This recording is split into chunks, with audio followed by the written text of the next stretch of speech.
मला तुर्तास एवढंच सांगायचंय की माझ्यावर किंवा अमोल मिटकरी भाऊंवर किंवा वैशाली ताईवर जे काही करण्यात आता आलेलं आहे त्याच्या घडामोडी 7 ते 8 महिन्यापासून सुरू झाल्या होत्या आणि ठीक आहे, तो सगळा लेखाजोखा, त्या सगळ्या कुरगुड्या, त्याचे सगळे विध पुराव्यासह मी अजितदादांसमोर ठेवीन.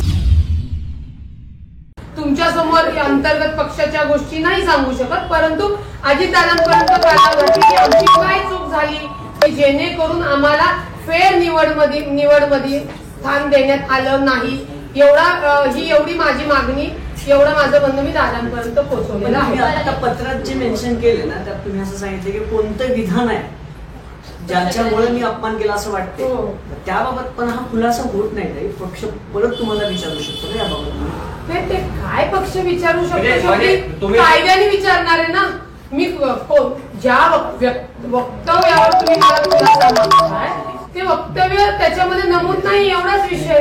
त्याच्यामुळे तुम्ही कोर्टासारखी हेरिंग अजिबात चालवू नका. ज्या काही गोष्टी आहेत, ज्या काही मागायच्या आहेत तेही मला मागताना कायदेशीर मागणार, मीही त्यांना देताना कायदेशीर उत्तर देणार. तुम्हाला असं वाटतं का आम्ही प्रवक्तेपदावर चांगलं काम करत होतो, मात्र रुपाली चाकणकरांवर जी टीका केली त्याच्यामुळे तुमचं प्रवक्तेपद गेलं?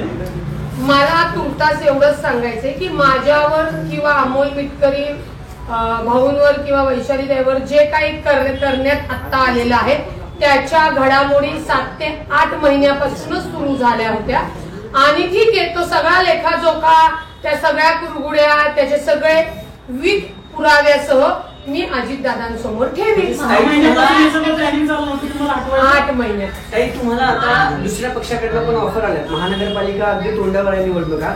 ठाकरे गटाकडून सुषमा अंधारेंनी तुम्हाला विचारणा केल्या, शिंदेकडनं विचारणा झाली, काय हे सगळं आहे आणि अजून कुठल्या पक्षाकडनं विचारणा झाली का? तुमचा निर्णय काय या सगळ्या गोष्टीमध्ये, या सगळ्या राजकारणातल्या कुरगुडीच्या या प्रकरणामध्ये एक चांगली गोष्ट माझ्या लक्षात आली की या राजकारणामधले काही पक्ष, काही नेते हे खरंच चांगले आहेत. कारण का काम करणाऱ्या कार्यकर्तीला, लोकप्रतिनिधीला, आज माझ्यासारख्या महिलेला, कार्यकर्ती भगिनीला उद्धव बाळासाहेब ठाकरे यांच्याकडनं विचारणा करण्यात आली, शिंदे साहेब शिवसेना यांच्याकडनं विचारणा करण्यात आली, भाजप आहे. म्हणजे चांगल्या काम करणाऱ्या कार्यकर्त्याच्या सोबत काही नेते अत्यंत खमकेपणे पाठीशी उभे राहतात, त्याचा मला प्रत्यय आला.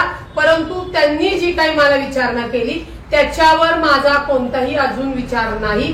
मी सध्या राष्ट्रवादी काँग्रेस पार्टीची नगरसेविका आहे, माझी प्रवक्ता आहे आणि आता सगळ्यात मोठं पद अजितदादांची कार्यकर्ता म्हणून आहे. त्याच्यामुळे मला आणि तुमच्यामध्ये बोलण्यासाठी आता कुठल्याही ज्यांना आमचं काम आवडत नाही किंवा थांबवायचंय त्या लोकांचं आमच्यावर बंधन राहणार नाही.